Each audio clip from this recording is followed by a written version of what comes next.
Mike, you're trying to get me in trouble. Mike, the Great Studios, the super chat. Thank you so much for the super chat.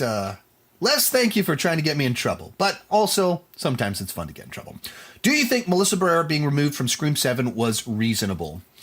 I have very conflicted feelings on a lot of this because in general, I feel like a lot of actors are extraordinarily foolish with how they handle their political opinions. The nature of their work is that they become the spokesperson for a company, that company being the movie that they're promoting. That essentially a movie, the director is the CEO of this company that is a movie, and they're the face of that company, that movie that promotes it. And I think it's totally fine to have your political opinions and put them out there.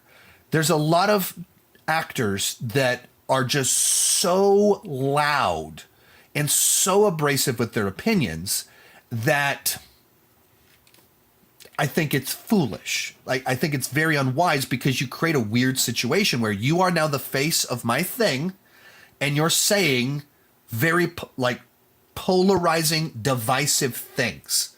You're taking something where people are very split and saying the caustic version of it.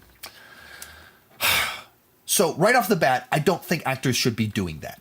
I think that's foolish. And if when you do have any job nowadays, they look up your social media to see how wacky you are. With movie stars, they are paying you millions of dollars to be the face of their thing that has to make hundreds of millions of dollars. So why would you, if that's a responsibility, I think you probably should be careful with what you say and how you say it. Also, I think there's just a lot of blatantly irresponsible behavior of, if you have a large audience because you play the Incredible Hulk in Marvel movies, having an audience has nothing to do with your expertise in politics or the environment or anything like that. So as soon as you leverage your platform as an athlete, as an actor that is built because of this skill set over here, and you comment on really important things over here where you have no expertise and might be really out of touch with reality because you're a celebrity that's super rich and lives in a bubble where everybody tells you yes, I think there's a little bit to that that's irresponsible. Once again, it's not so much that you can't share your opinions. There's a way to share your opinions that this is who I'm voting for and this is why. That's not really the flavor that you get from a lot of celebrities. The people that want to share their political opinions and aren't nervous about doing it tend to be very, very vocal and abrasive about how they do it. And it's it's joke to me that on Facebook, I have muted and unfollowed so many people I love in real life that are crazy conservative.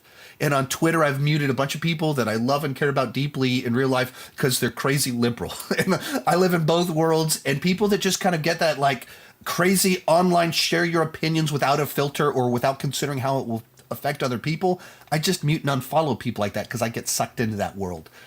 So all that to say, I don't really want to chime in on a specific person. I think there's a lot of knee-jerk reactions in Hollywood that are ill-advised on the studio end of things.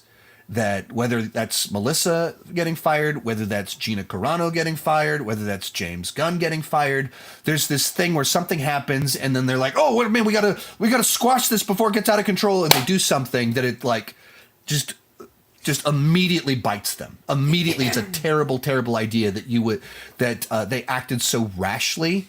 But I also think that a lot of studios need to be more upfront on the front end of hey, we want to hire you. Stop being crazy on social media. If you're crazy on social media, we will fire you. And that's if Gina Carano or Pedro Pascal make Holocaust comparisons to modern politics, don't do that. If you do that, you're not a good spokesman for our space cowboy show. So you will lose your job. and be consistent. That's even a lot of why, like, I don't chime in on politics. I'm in my 40s, I pay my tax, I have opinions on everything. But you follow me because I talk about grown-ups in CGI costumes punching aliens in space. It has nothing to do with that stuff. And I want this to be a place where we can escape the real world politics and talk about movies. Like, we disagree on all kinds of stuff, but we have fun watching the same stuff. That's useful. We need more of that. Most of these clips are pulled from my Patreon live streams. I do about 6 live streams every single month. For $2 per month, $20 per year, you can get access to all the exclusive videos and live streams. For $5 per month, you get your name on my end card. At the top tier, you get a 30-minute video chat with me each month. The link down below in the description has more information.